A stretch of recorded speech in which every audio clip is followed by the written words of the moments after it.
রাধে রাধে। এর আগের দিন জগন্নাথ প্রভু বানালাম, জগন্নাথ প্রভু বানাবো আর এইদিকে দাও বলরামকে বানাবো না, তাই কি কখনো হয়?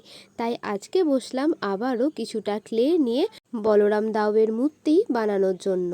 আমাদের এই ধরাধামে যতবারই শ্রী বিষ্ণু অবতার গ্রহণ করেছেন ততবার তার সঙ্গী রূপে শেষনাগ ছিলেন। তাই ত্রেতা যুগে রামের পাশে যেমন ছিলেন লক্ষ্মণ, তেমনি দাপর যুগেও শ্রীকৃষ্ণের পাশে বলরাম সেজে আসলেন সেই শেষনাগ। শেষনাগ কখনোই তার প্রভু শ্রীবিষ্ণুকে একা ছাড়েননি, তাই যতবার তিনি অবতার গ্রহণ করেছেন তার পাশে সর্বদা ঢাল হয়েছিলেন।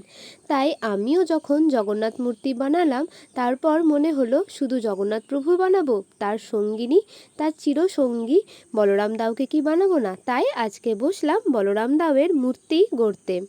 জানি না ঠিক কতটা গড়তে পেরেছি, তোমরাই দেখে জানিও আমার বলরাম দাওকে ঠিক মতো গড়তে পেরেছি কিনা।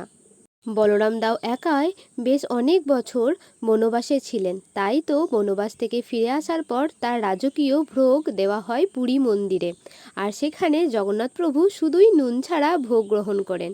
আমার হাতে গড়া দুই ভাই কেমন হয়েছে অবশ্যই জানিও। জয় জগন্নাথ।